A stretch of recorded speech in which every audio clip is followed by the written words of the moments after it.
Welcome to the point. నేను శాలిని. తెలుగు రాష్ట్రాల్లో కలకలం రేపిన ఓటుకు నోటు కేసు మరోసారి చర్చకు వచ్చింది. ఈ కేసుపై నాంపల్లి కోర్టు విచారణ జరిగింది.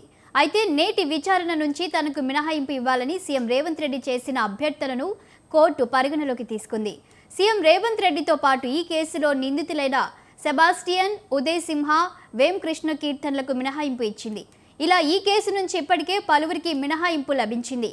అప్పట్లో సంచలనం రేపిన కేసు ఇప్పుడు అంత ప్రాధాన్యత లేకుండా పోతుంది ఎందుకు?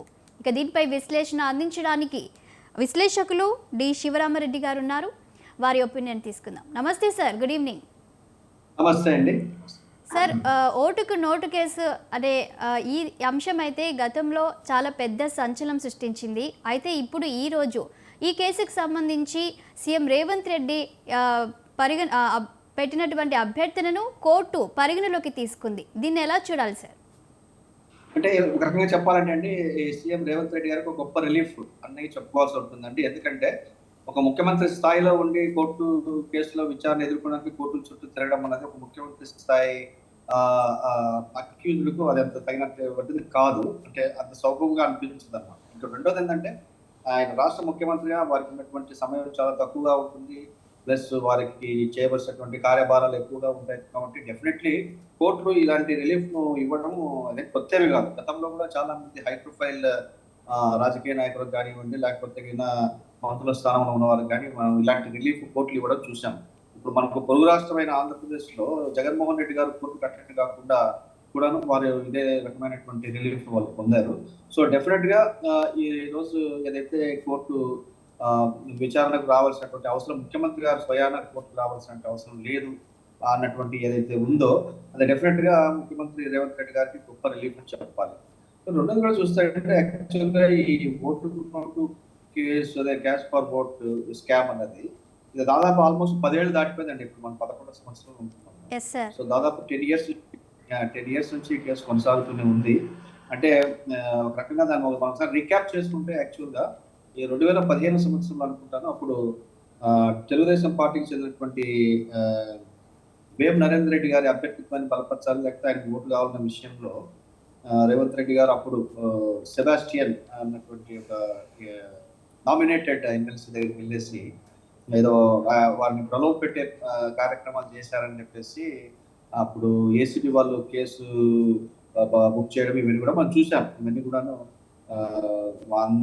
ప్రజాబాహుల్యంలో ఉన్నవే కాబట్టి మనం మళ్ళీ వాటి గురించి లోతుగా వెళ్లాల్సిన అవసరం లేదు. కానీ జస్ట్ టు రిక్యాప్, అసలు కేసు ఏంటి, క్యాష్ ఫర్ ఓట్ స్కామ్ ఏంటంటే, అప్పుడు ఉన్నటువంటి ఆ నామినేటెడ్ ఎమ్మెల్సీ గారు ఉన్నటువంటి సెబాస్టియన్ గారు ఏదైతే ఉన్నారో వారికి అప్పట్లో తెలుగుదేశం ఎమ్మెల్యేగా ఉన్నటువంటి రేవంత్ రెడ్డి గారు 50 లక్షల రూపాయల డబ్బులు చూపారన్నది అభియోగం. సో దాని మీద ఏసీబీ వారు కేసు నమోదు చేయడం, తర్వాత ఎన్ఫోర్స్మెంట్ డైరెక్టరేట్ రావడం, ఛార్జ్ ఫైల్ చేయడం, ఇవన్నీ కూడా గతంలో జరిగాయి. అయితే బేసిక్గా ఇందులో ఏంటంటే prevention of money laundering, PML, prevention of money laundering act, so దాన్ని కూడా వారు ఇన్వోక్ చేయడం జరిగింది. సో వీటి మీద ఆరోపణలు అంటే వీటి మీద ఈ అలిగేషన్స్ ఎదుర్కొన్నటువంటి రేవంత్ రెడ్డి గారికి ఈరోజు కోర్టు ఒక అంటే విచారణ సందర్భంగా కోర్టుకు ముఖ్యమంత్రి గారు రావాల్సినటువంటి అవసరం లేదు అని చెప్పడం అన్నది డెఫినెట్ గా వారికి ఒక రిలీఫ్ గానే మనం చూడాల్సి ఉంటుంది. ముఖ్యంగా ఈ హై ప్రొఫైల్ కేసెస్ లో ఏమవుతుందంటే తొందరగా తెగడం లేదండి, అంటే పరిష్కార దిశగా సాగడం లేదన్నది ప్రజలందరూ కూడాను దీని గురించి ఆలోచిస్తున్నట్టు ముఖ్యంగా అటు అంటే ముఖ్యంగా గత ఈ ఆంధ్రప్రదేశ్ మాజీ సీఎం గారి కేసుల విషయంలో కానివ్వండి, మిగతా రాజకీయ నాయకుల కేసులు చాలా విషయాల్లో కూడా అవి అంటే క్విక్ డిసిషన్ అంటే క్విక్ డిస్పోజల్ కు రావట్లేదు అన్నది ఒక ఒక ఒక విమర్శ అయితే ఉన్నది. దాన్ని మనం చర్చించుకోవాల్సిన అవసరం కూడా ఉన్నది. ఎందుకంటే ఒక అక్యూజ్డ్కు ఎప్పుడు ఒక ఇది ఉంటుందండి, ఒక రైట్ ఉంటుందండి, speedy disposal of case. Speedy disposal of case అంటే దాని మీద మోపబడినటువంటి ఆరోపణలు ఏవైతే ఉన్నాయో వాటిని త్వరగా నిగ్గుదేల్చి దాన్ని నిర్దోషిగా ప్రకటించాలి అని కోరేటటువంటి అవకాశం ఈ దోషులుగా ఉన్నటువంటి వాళ్ళకు ఉన్నటువంటి ఒక రైట్ అనమాట. సో మరి ఆ స్పీడీ జస్టిస్ కోరుకుంటే మన కేసులు రావు. అయితే ఇవి ప్రొలాంగ్ చేసుకుంటూ వస్తున్నారు కనుక దాదాపు ఈ క్యాష్ ఫర్ ఓట్ స్కామ్ లో కూడా ఆల్మోస్ట్ 10 years దాటిపోయింది. సో డెఫినెట్లీ ఇప్పుడు ఎప్పుడో ఇది జరుగుతుందో మనకి సో ఈలోగా ఇలా ఉంటే యాక్చువల్గా ఈ విచారణ ప్రభావితం చేస్తారు అంటే రేవంత్ రెడ్డి గారు ముఖ్యమంత్రి స్థానంలో ఉన్నారు కాబట్టి ఆయన విచారణ ప్రభావితం చేస్తారు. తర్వాత ఏసీబీ వారి అంటే రాష్ట్ర ప్రభుత్వ అధీనంలోనే ఉంటుంది కాబట్టి సో వాటి మీద ఎలాంటి నియంత్రణ లేకుండా చేయాలి ఇలాంటి విషయాలపైన సుప్రీంకోర్టును కూడాను ప్రత్యర్థులు అంటే వాళ్ళు మూవ్ చేయడం జరిగింది. సుప్రీంకోర్టు కూడా డైరెక్షన్స్ క్లియర్గానే ఇచ్చింది ఏంటంటే ట్రయల్లో మాత్రం ఎలాంటి జోక్యాలు చేసుకోవద్దని. ట్రయల్ను మన రాష్ట్రంలో కాకుండా వేరే రాష్ట్రానికి తరలించాలని అభ్యర్థన కూడా చేయడం జరిగింది. అయితే సుప్రీంకోర్టు దానికి ఒప్పుకోలేదు. తొలుత అయితే నోటీసులు ఇచ్చింది, సరే దీని గురించి వింటామని. సో అదర్ సైడ్ వాదన అయిన తర్వాత ఈ రాష్ట్రం నుంచి వేరే రాష్ట్రానికి ట్రయల్ మార్చాల్సిన అవసరం లేదని అభిప్రాయం సుప్రీంకోర్టు వచ్చింది కాబట్టి సో ఈ ట్రయల్ ఈ విచారణ ఏదైతే ఉందో అది ఇక్కడే జరుగుతుంది. అయితే ఇందులో అదే రిలీఫ్ మనం అనుకున్నట్టు ముఖ్యమంత్రి గారు స్వయంగా కోర్టుకు వచ్చి సాక్షిగా లేకపోతే అక్యూజ్డ్గా తన యొక్క ప్రజెన్స్ కోర్టుకు ప్రతి వాయిదాకి రావాల్సిన అవసరం లేదు. ఇది డెఫినెట్గా గొప్ప రిలీఫ్గా మనం చూడాల్సి. సార్ అలాగే కేసుకు సంబంధించి చూస్తే అప్పట్లో కావాలని ఇరికించారని రేవంత్ రెడ్డి అనడం, లేదంటే ఇక్కడ చూస్తున్నట్లయితే లంచం మేర చూపించారని ఇటు బీఆర్ఎస్ వాళ్ళు విమర్శలు ప్రతి విమర్శల నేపథ్యంలో ఇంత పెద్ద కేసు ఆ టైంలో సంచలనం సృష్టించి ఇప్పుడు దీనికి ప్రాధాన్యత లేకుండా తగ్గిపోతుంది అనుకోవచ్చా? దీనికి కారణం ఏమైంది అనుకోవచ్చు.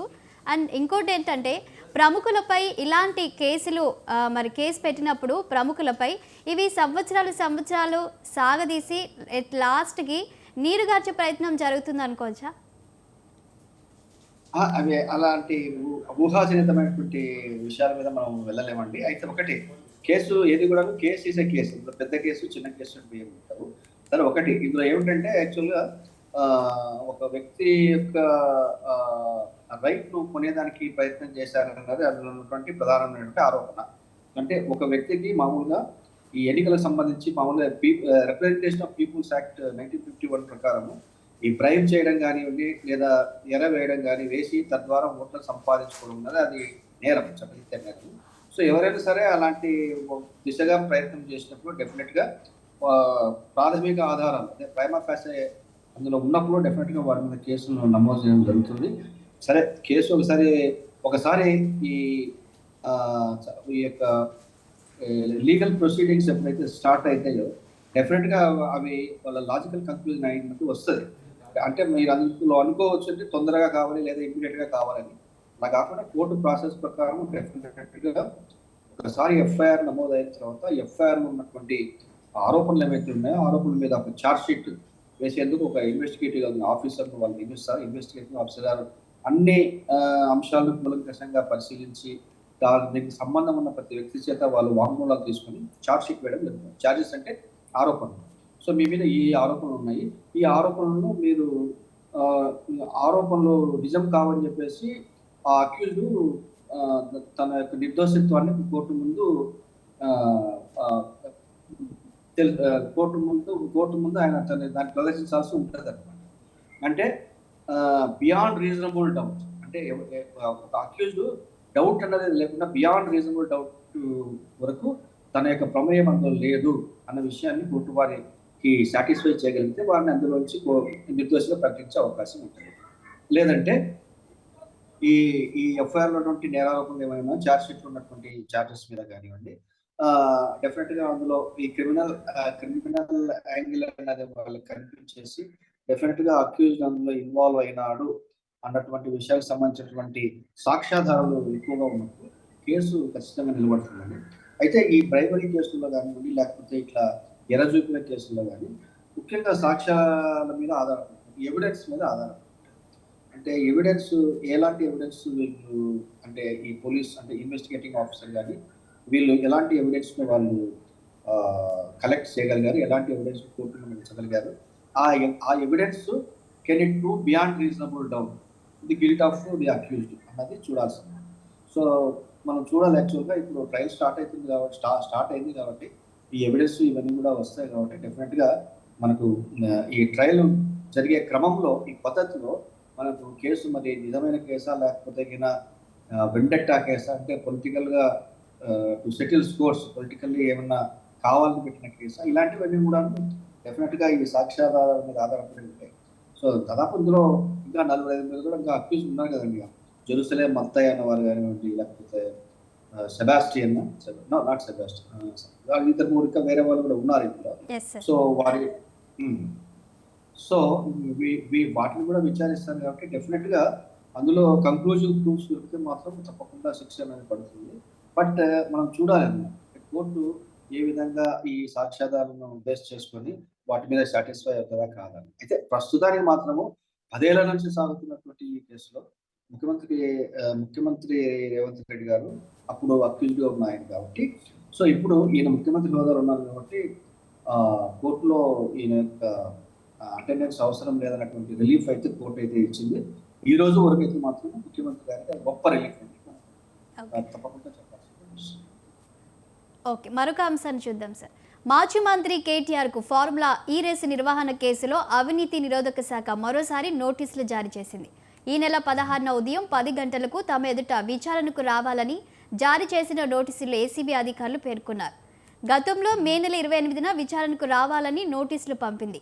అమెరికా పర్యటనలో ఉండడంతో విచారణకు హాజరు కాలేకపోయారు. ఈ కేసులో గతంలోనే విచారణకు గవర్నర్ కూడా అనుమతిచ్చారు. అయినా అప్పటి నుంచి పెండింగ్లో పెట్టి ఇప్పుడు ఏసీబీ పిలవడం రాజకీయ వేధింపు కాదా అనే క్వశ్చన్ని మనం చూస్తున్నాం సార్. దీనిపై మీరేమంటారు సార్?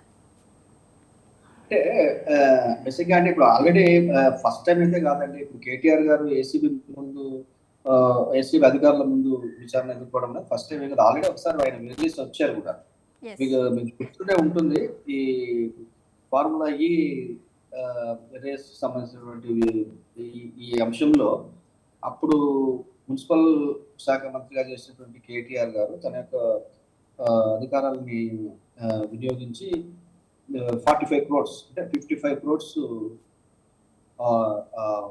మనీని యాక్చువల్గా లండన్ బేస్డ్ ఫార్ములా ఈ ఆపరేషన్స్ అన్న సంస్థకు పే చేశారన్నది ఆయన మీద అభియోగం. అయితే అందులోంచి హెచ్ఎండిఏ ద్వారా 45 కోట్ల రూపాయలు అక్కడికి మార్చారని, తరలించారని, ఇలాంటివి కదా. బేసిక్గా ఇది కూడా రివాల్వింగ్ అరౌండ్ మనీ చుట్టూ తిరుగుతున్నటువంటి వ్యవహారమే కాబట్టి, సో డెఫినెట్ గా అప్పుడు ఆయన మంత్రివర్గ స్థానంలో ఉన్నారు కాబట్టి మరి ఆయన ఆదేశాలను అప్పుడు ఉన్నటువంటి అధికారులు కానీ, ఐఏఎస్ అధికారి ఎవరు అశోక్ కుమార్ ఓకే.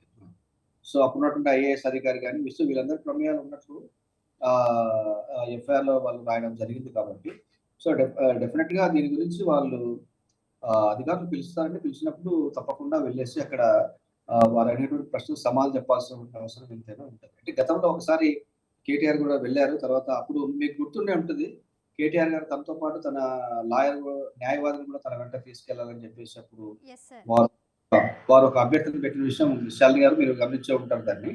సో అప్పుడు అయితే ఇది ఏసీబీ అధికారుల ముందు కాబట్టి ఓన్లీ ఎవరినైతే సమన్ చేసామో వాళ్ళే రావాలి, కానీ ఈ లాయర్ ను అనుమతించలేదు. సో అప్పుడు కూడా కొంచెం దుమారం చెలరేగింది. సో డెఫినెట్ గా ఇప్పుడు సెకండ్ టైం పిలిచినప్పుడేమో అప్పుడు కేటీఆర్ గారు అమెరికాలో ఉన్నారు, అందువల్ల ఆయన వెళ్ళలేకపోయారు కాబట్టి ఇప్పుడు సరే రేపు 16వ తేదీ వాళ్ళు మరి ఇంకోసారి పిలవడం జరిగింది. సో వాళ్ళ దగ్గర ఉంటే ప్రశ్నలు ఒక క్వశ్చనర్ లాంటిది వాళ్ళ దగ్గర ఉన్న క్వశ్చనర్ సంబంధించి సమాధానం రాబట్టే ప్రక్రియలో భాగంగానే ఇవన్నీ వాళ్ళు చేస్తుంటుంది. ఒకసారి ఈ వాటి ఇంటరాక్షన్ జరిగిపోయిన తర్వాత, ఈ సమన్ చేసిన తర్వాత, ఇంటరాక్షన్స్ అయిపోయిన తర్వాత డెఫినెట్ గా దాని నుంచి తయారు చేయడం అలాంటివి కేసు సంబంధించిన వ్యవహారాలు చూడడం కానీ ఇలాంటివన్నీ ఉంటాయి. తద్వారా it will take further course. So KTR తప్పకుండా 16వ తారీఖున వెళ్తారని మనం అంతా భావించవచ్చు. సో ఆల్రెడీ ఈ ప్రాసెస్ లో ఉన్నది. సో పబ్లిక్ డొమైన్ లో ఉన్నటువంటి విషయాలు కూడా మనం చూసాం కాబట్టి, సో కేటీఆర్ గారు మున్సిపల్ శాఖ మంత్రిగా ఉన్నప్పుడు ఆయన చట్టం ప్రకారం లేకపోతే నిబంధనల ప్రకారమే చేశారని చెప్పేసి మనమంతా మనం పత్రికలో చదవడం జరిగింది కాబట్టి, బహుశా అవే విషయాలను వారు ఏసీబీ ముందు కూడా చెప్పేటటువంటి అవకాశాలు ఉంటాయి కాబట్టి, సో ఏసీబీ విషయంలో డెఫినెట్ గా వాళ్ళ అధికారాల పరిధులను బట్టి ముందుకు వెళ్తారని మనం భావించవచ్చు. అయితే సార్ ఇప్పుడు కేటీఆర్ ఏమంటున్నారంటే, ముందు ఫస్ట్ టైమే అటెండ్ అయ్యారు, ఇప్పుడు కూడా అటెండ్ అవుతాను, నిన్న కాళేశ్వరం, ఇప్పుడు ఈ కార్ రేస్, ఇదంతా డైవర్షన్ పాలిటిక్స్ అని కేటీఆర్ అంటున్నారు. అలా అనుకోవచ్చా సార్? ఇంకా రాజకీయ నాయకులు అంతకన్నా ఏం చెప్పగలండి. మనకి ఇప్పుడు ఈ కోర్టులకు కానీ లేకపోతే ఈ దర్యాప్తు సంస్థలకు కానీ ఏ కేసు ఆ కేసు అది సపరేట్ కేసెస్ అనమాట. ఒకదాని గురించి మనం ఇంకోటి ముడిపెట్టలేము. ఏ కేసు ఆ కేసు సపరేట్గా ప్రత్యేకంగా చూడాల్సి ఉంటుంది. అయితే రాజకీయ నాయకులు ఏమిటంటే రాజకీయ నాయకులు వారి మీద వచ్చినటువంటి కేసుల దృష్ట్యా అవి సింక్రనైజ్డ్గా మమ్మల్ని వేధించడానికి ఈ దర్యాప్తు సంస్థలు కానివ్వండి, లేకపోతే వీరి పోలీసులు కానీ వేధించే దశలో భాగంగానే మా మీద మోపుతున్నటువంటి నెపాల్ అని చెప్పేసి వాళ్ళు చెప్పేటువంటి ప్రయత్నం చేస్తారు. అంటే ఒక రాజకీయ పార్టీకి చెందిన వారు కానీ, రాజకీయ నాయకులు కానీ ఇంతకన్నా ఎక్కువ చెప్తారని మనం ఆశించలేము. డెఫినెట్గా వాళ్ళు అలాగే చెప్తారు, ఇది మమ్మల్ని వేధించడానికి లేదా డైవర్షన్ పాలిటిక్స్ అను ఇంకా ఏదో చెప్తారు. సో ఒకసారి మోషన్ సెట్ అయిన తర్వాత సో ఇట్లాంటి వాదనలో పెద్దగా పసా ఉండదండి. సార్ అలాగే అంటే పదే పదే విచారణలతో ప్రజల యొక్క ధనాన్ని ఎందుకు వృధా చేయడం అని కూడా ఆయన క్వశ్చన్ చేస్తున్నారు. దీనిపై ఏమంటారు సార్? ఇవి పూర్తి హాస్యాస్పదం. ఒకటండి, ఇప్పుడు all are equal before law. Law is for everyone. Everyone has to live with in the framework. ఒకసారి మీ మీద ఆరోపణలు వచ్చినప్పుడు ఆ ఆరోపణలు సహేతుకం కాదని చెప్పేసి మీరు మీ నిర్దోషత్వాన్ని నిరూపించుకోవాల్సిన అవసరం మీకు ఉంటుంది. మీకు చట్టమే చాలా రిలీఫ్స్ మీకు ఇస్తుంది. చట్టమే మీకు చాలా సొల్యూషన్స్ కూడా మీకు చెప్తుంది. సో మీరు చట్టానికి లోబడి ఎవరు భారతదేశం నుండి ఏ పౌరుడైనా సరే తప్పకుండా చట్టానికి లోబడి చట్ట పరిధిలోనే వారు వారు ప్రవర్తించాల్సిన అవసరం ఉంటుంది. సో కాబట్టి ఇప్పుడు మీకు చట్టం ఎలాంటి ప్రొటెక్షన్స్ మీకు ఉన్నాయో ఆ ప్రొటెక్షన్స్ మీరు ఉపయోగించుకొని మీ మీద చేసినటువంటి అలిగేషన్స్ ఏవైతే అవన్నీ తప్పని మీరు ప్రూవ్ చేసుకోవాల్సిన అవసరం ఉంటుంది. అంతేగాని కేవలం డైవర్షన్ టాక్టిక్స్, కేవలం రాజకీయ లబ్ధి కోసం వేరే వాళ్ళు చేస్తున్నారని చెప్పేసి ఇలాంటివన్నీ కూడాను అవి అవి తర్కానికి నిలవవు, పూర్తి హాస్యాస్పదం. అంటే మనం రాజకీయ నాయకుల దగ్గర నుంచి ఇంతకన్నా ఎక్కువగా మనం ఎక్స్పెక్ట్ చేయలేమన్నది నా అభిప్రాయం. ఓకే సార్, మరొక అంశాన్ని చూద్దాం. తెలంగాణలో నైరుతి రుతుపవనాలు చురుగ్గా కదులుతున్నాయి. దీంతో రాష్ట్ర వ్యాప్తంగా వర్షాలు కురుస్తున్నాయి. రానున్న 5 రోజుల పాటు మోస్తారు నుంచి భారీ వర్షాలు కురిసే అవకాశం ఉంది. ప్రజలు అప్రమత్తంగా ఉండాలని అధికారులు సూచించారు. హైదరాబాద్లో పలు ప్రాంతాల్లో వర్షం కురిసింది. దీంతో పలు చోట్ల ట్రాఫిక్ స్తంభించడంతో వాహనదారులు తీవ్ర ఇబ్బందులు ఎదుర్కొన్నారు. నగరంలో ఇవాల్టి వర్షాలకే ట్రాఫిక్ జామ్ భారీగా నెలకొంది. వాహనదారులకు చుక్కలు కనిపించాయి. లోతట్టు ప్రాంతాల్లోకి వర్షపు నీరు ప్రవేశించింది. వర్షాలకు మనం ఏమాత్రం అప్రమత్తమయ్యాం, ఏం చర్యలు తీసుకున్నాం? సార్, ఇప్పుడు ఇంకా రైనీ సీజన్ అయితే వచ్చేసింది. ఇప్పటికే ప్రజలందరూ అప్రమత్తంగా ఉండాలి అని ఒకవైపు ప్రభుత్వం చెప్తూనే ఉంటుంది. కానీ మనం హైదరాబాద్ విషయాన్ని కనుక చూస్తే ముఖ్యంగా ఇక్కడ చిన్నపాటి వర్షం పడిందంటే ట్రాఫిక్ జామ్, నాలాల ఇష్యూ చాలా ఉంటుంది. ఈ సమస్యలు ఎప్పటికి తీరుతాయి సార్? వీటి వల్ల ప్రజలు, వాహనదారులు చాలా ఇబ్బందులు ఎదుర్కొంటున్నారు హైదరాబాద్. ఇప్పుడు హైదరాబాద్ నగరం ఇప్పుడు జనాభా మనకు కోటి జనాభా కన్నా ఎక్కువగా పెరిగిందండి. దీనికి తోడు ఫ్లోటింగ్ పాపులేషన్ ప్రతిరోజు 10 నుంచి 15 లక్షల ఫ్లోటింగ్ పాపులేషన్. సో ఈ వెహికల్స్, ఈ వాహనాలు కూడా బాగా వారి సంఖ్య బాగా పెరిగింది. సో ఈ నగరాన్ని నిర్మించినప్పుడు ఇంత విస్తృతంగా నగరం పెరుగుతుందని కానీ, ఇంత డిమాండ్ ఉంటుందని కానీ వాళ్ళు ఊహించలేకపోయారు. అందువల్లనే మనకు డ్రైనేజ్ వ్యవస్థ సరిగా లేకపోవడం కానివ్వండి, లేకపోతే నీటి సరఫరా లేకపోవడం కానీ, లేకపోతే స్టార్మ్ డ్రైన్స్ లేకపోవడం కానీ ఇవన్నీ జరుగుతున్నాయి. ఇవన్నీ లేవు కాబట్టి, అంటే సవ్యంగా లేవు కాబట్టి, అంటే నగరానికి సంబంధించి ప్లాన్డ్గా లేదు కాబట్టి మనకు తరచూ ప్రతి వర్షాకాలంలోనూ మనము అనుభవిస్తున్నటువంటి ఈ యొక్క వ్యధ ఇది అనమాట. అయితే ఈ సంవత్సరం మనకు యాక్చువల్గా మనం మొన్న మన పత్రికలో చూసుకుంటే ముఖ్యంగా ఈ రిలీఫ్ మెకానిజమ్స్, ముఖ్యంగా వర్షాకాలంలో కొన్ని చోట్ల చాలా ప్రాబ్లమ్స్ రావడం కానీ, లేకపోతే కొన్ని నాలాలు పొంగిపోవడం కానివ్వండి, కొన్ని ఓల్డ్ బిల్డింగ్స్ కూలిపోవడం ఇలాంటివి కూడా మనకు జరుగుతూ ఉంటాయి.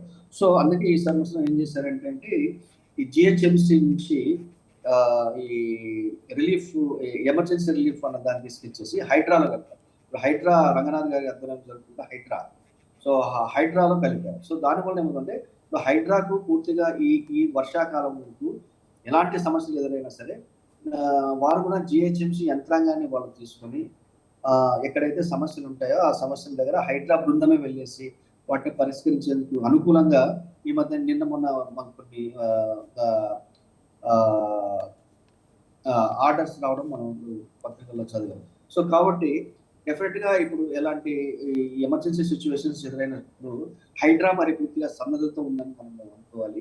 సో కాబట్టి హైడ్రా వాళ్ళు అప్రమత్తంగా ఉండి ఎక్కడైనా ఇలాంటి డ్రైన్స్ పొంగిపోవడం కానివ్వండి, స్టామ్ వాటర్ పొంగిపోవడం కానివ్వండి, లేకపోతే ఇలా వాటర్ లాగింగ్ వల్ల ఏర్పడినటువంటి ప్రాబ్లమ్స్ కానివ్వండి. ముఖ్యంగా మనకు ఈ లోతట్టు ప్రాంతాల్లో ఈ వర్షాకాలంలో జస్ట్ ఒక 2-3 సెంటీమీటర్లు పడితేనే వాళ్ళకి మోకాట్లోకి నీళ్లు వచ్చేసి అక్కడ కాలనీలో అంతా కూడాను జలమయం అయిపోయి రోడ్లు కనిపించక బురదమయం చాలా ప్రాబ్లమ్స్ పడుతున్న విషయాన్ని మనం ప్రతి సీజన్ లో కూడా చూస్తున్నాం. మీరు ఒకసారి చూస్తే అంటే యాక్చువల్గా నిన్న పడ్డటువంటి వర్షము జస్ట్ 1.5 గంట వ్యవధిలో ఇక్కడ మన హైదరాబాద్ సెంట్రల్ యూనివర్సిటీ పరిసర ప్రాంతంలో జస్ట్ 90 మినిట్స్ వ్యవధిలో 14.5 సెంటీమీటర్లు, దాదాపు 15 సెంటీమీటర్ల వర్షం కురుస్తున్నాం. It's kind of a cloud bust.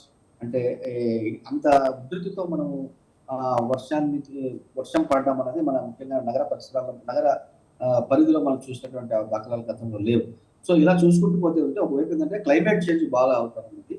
రెండవది పట్టణీకరణ బాగా పెరగడంతో ఈ ఈ వాటర్ డ్రైనేజ్లోకి ఇంకేటటువంటి అవకాశాలు చాలా తగ్గడంతో గ్రౌండ్ వాటర్ లెవెల్స్ కూడా బాగా తగ్గిపోవడంతో సో మనకు 2 రకాల కూడా ఇబ్బంది అవుతుంది. ఇది సమ్మర్లో నీటి లభ్యత తగ్గిపోతున్నది, గ్రౌండ్ వాటర్ సరిగా లేదు. 2 వర్షాకాలంలో వర్షం పడుతున్నట్టు అది వెళ్ళేటటువంటి సరైనటువంటి మార్గం లేనందువలన దాన్ని మనం కంట్రోల్ చేయలేకపోవడం వల్ల ఫ్లడ్డింగ్ అనేది ఈ వరద అన్నది చాలా ప్రాంతాలలో వస్తున్నటువంటి అంశాన్ని మనం చూస్తున్నాం. సో డెఫినెట్ గా ఇప్పుడు మన గ్రేటర్ హైదరాబాద్ మున్సిపల్ కార్పొరేషన్ వాళ్ళు దీన్ని వాళ్ళు ఒక టైమ్ బౌండ్ ప్రోగ్రామ్ తీసుకుని వాళ్ళు చేయాల్సిన అవసరం ఉంటుంది. కానీ బట్ ఎవ్రీ సీజన్ మనం చూస్తున్నాం కాబట్టి వాళ్ళు చేస్తున్న జిహెచ్ఎంసీ తీసుకుంటున్న చర్యలు అంత ఎఫెక్టివ్ గా ఉండటం లేదన్నది మన అందరి అనుభవంలో ఉన్న విషయం. అయితే ఈ ఏడాది హైడ్రాకి ఈ జిహెచ్ఎంసీ సంబంధించినటువంటి విధులన్నీ కూడా కొంచెం బదిలీ చేయడం జరిగింది కాబట్టి సో కొంచెం ఈసారి better management of flood situation ఉంటుందని మనము భావించవచ్చు. అయితే గతంలో కేసీఆర్ ప్రభుత్వం కూడా సార్ వరదలు వచ్చే ఓల్డ్ సిటీలో అక్కడ ఇక్కడ మరి అప్పుడు ఇప్పుడు పోల్చుకుంటే ఎంతవరకు చర్యలు తీసుకుంది ప్రభుత్వం అనుకోవచ్చు సార్? శాలిని గారు ఇప్పుడు ఓల్డ్ సిటీలో పెద్దగా వరదలు రావండి. వరదలు వచ్చేటన్నీ కూడాను ఇటువైపు అంటే పెరుగుతున్నటువంటి కొత్త కాలనీలో కానివ్వండి, లేకపోతే కన్నా ఈ కొత్త నగరంలోనే ఓల్డ్ సిటీ అనేది అది ప్లాండ్ సిటీ. అంటే అది ప్రణాళికబద్ధంగా కట్టుకున్నటువంటి నగరం. అక్కడ వాళ్ళకి చక్కటి డ్రైనేజ్ వ్యవస్థ ఉన్నది, అన్ని వ్యవస్థలు, నీటిపారుదల, నీటి పైప్ లైన్స్ కానీ ఎవ్రీథింగ్ అన్ని కూడాను ఓల్డ్ సిటీలో చాలా గొప్పగా ప్లాండ్ గా చేయడం జరిగింది. ఇప్పుడు సమస్య అలా కూడాను విస్తృతంగా విస్తరిస్తున్నటువంటి ఈ నగరంలో కొత్తగా ఏర్పాటవుతున్నటువంటి కాలనీలో కొన్ని చోట్ల మనం చూసినప్పుడు హైడ్రా వాళ్ళు చాలా చోట్ల వెళ్ళేసి ఈ చెరువుల్లో కట్టినటువంటి నిర్మాణాలు కానివ్వండి, నాలాలను ఆక్రమించి కట్టినటువంటి నిర్మాణాలు కానివ్వండి, సో వీటన్నిటిని వాళ్ళు గుర్తించి చాలా వరకు వాటిని డెమాలిష్ చేయడం జరిగింది. చాలా వరకు ఇంకా అట్లాగే కొనసాగుతున్నాయి. అవి ఇప్పుడు మనకు తెలుగులో ఒక సామెత అంటే నీరు పల్లమెరుగు అంటే ఎప్పుడు కూడా వాటర్ పై ప్రాంతం నుంచి కింది ప్రాంతంలోకి పారేటటువంటి గుణం దానికి ఉంటుంది. సో ఎప్పుడైతే మనకు హైదరాబాద్ నగరం అంతా కొండలు అది గుట్టలమయమే కదండి, అన్ని హిల్లాక్స్, చిన్న చిన్న హిల్లాక్స్ అన్ని ఈ గుట్టలమయంతో ఉంటుంది కాబట్టి డెఫినెట్ గా ఆ పై గుట్టల నుంచి వాటర్ కిందికి జారుకుపోవడం వల్ల కిందన్న చోట కింది ప్రాంతాల్లో ఉన్న వారికి ఆ వాటర్ ని సరిగా డైవర్ట్ చేసేటటువంటి క్యానలైజేషన్ లేకపోవడం వల్ల అవి వాటర్ లాగింగ్ అవుతా ఉన్నాయి. అది ప్రధానమైనటువంటి ప్రాబ్లం హైదరాబాద్ నగరంలో. సో దాన్ని అడ్రస్ చేయడానికి ఒక దీర్ఘకాలిక ప్రణాళిక వేస్తున్న బదులు మనకి ఇంతవరకు మనం ప్రతి సీజన్లో కూడా జిహెచ్ఎంసీ వారు ఎప్పుడైనా సరే ఆ తాత్కాలిక పరిష్కారాల వైపు మొగ్గు చూపుతుండడంతో మనకు ఈ సమస్యకు ఒక ఒక ఒక శాశ్వత పరిష్కారం అనేది దొరకకుండా పోయింది. అయితే ఇప్పటికైనా సరే ఇప్పుడు హైడ్రా చేతిలో ఇవన్నీ మనము ఈ యొక్క సేవలు అంటే జిహెచ్ఎంసీ ఈ ఫైర్ ఫైటింగ్ సేవ, ఈ సేవలన్నింటినీ కూడా మనము హైడ్రాకి బదిలించారు కాబట్టి వీఆర్ హోప్ఫుల్ దట్ ఈసారి హైడ్రా దీన్ని కొంచెం బాగా సమర్థనీయంగా దీన్ని చేపట్టి ఇలాంటి ఈ వాటర్ లాగింగ్ కానివ్వండి, ఈ స్టామ్స్, డ్రైన్ స్టామ్స్ కానీ వీటి నుంచి వచ్చే అనర్థాలను బాగా తగ్గించగలదని చెప్పేసి మనం ఆశించవచ్చు. శాలిని గారు. సార్ ఇప్పుడు రాబోయే వర్షాల నేపథ్యంలో ప్రజలను కూడా అప్రమత్తం చేసే విషయంలో కూడా ప్రభుత్వం ఎలాంటి అవగాహన కల్పించాలి? అలాగే ఒకవేళ వరదలు వచ్చే అవకాశం ఉన్నట్లయితే ఇంకా ఎలాంటి చర్యలు తీసుకుంటే బాగుంటుందంటారు సార్? ఇప్పుడు యాక్చువల్‌గా ఇప్పుడు ప్రభుత్వాలు ఇందుకు సంబంధించినటువంటి ఈ అడ్వైజరీస్ గాని, లేకపోతే ఏదైనా సూచనలు గాని, సలహాలు గాని వాళ్ళు ప్రసార మాధ్యమాల ద్వారా చేస్తున్నారు. పత్రికల్లో చదువుతున్నాం, టీవీ ఛానెల్‌లో వింటున్నాము. ఒకటండి, ప్రజలు కూడాను ఈ సీజన్‌లో అప్రమత్తంగా ఉండాలి. మరి ముఖ్యంగా చిన్న పిల్లల్లో ఉన్నటువంటి ఫ్యామిలీస్ అయితే మరీ జాగ్రత్తగా ఉండాలి. ఇక్కడ ఒకటి, ఈ హెవీ రైన్స్, ఫ్లడ్డింగ్స్‌తో వచ్చే సమస్యల కన్నా రైన్స్ దాటిపోయిన తర్వాత వచ్చేటువంటి ఆరోగ్యపరమైన సమస్యలు కూడా చాలా ఇదిగా ఉంటాయి. ఇప్పుడు జూన్‌లో ఉన్నాము. జూలై, ఆగస్ట్‌లో మీకు ఈ కలుషిత నీటిని త్రాగడం వల్ల వచ్చేటటువంటి ఆహ్, రోగాలు, డయేరియా గాని, డీసెంట్రీ గాని, చిన్న పిల్లలకి ఇమ్యూనిటీ తక్కువగా ఉంటుంది. వాళ్ళు తొందరగా అఫెక్ట్ అయ్యేటువంటి అవకాశాలు కూడా ఉంటాయి కాబట్టి, సో ఈ చిన్న పిల్లల ఆరోగ్యం పట్ల చాలా జాగ్రత్త వహించాలి. తర్వాత ఈ ఈ ముఖ్యంగా మనకు ఈ హైదరాబాద్ నగరం వచ్చిన ప్రాబ్లమ్ ఏమిటంటే, మనకి ఎక్కడ పడితే అక్కడ ఈ ఫుడ్ కోర్ట్స్ గాని, ఈటరీస్ గాని ఎక్కడంటే అక్కడ విచ్చలవిడిగా వచ్చేసాయండి.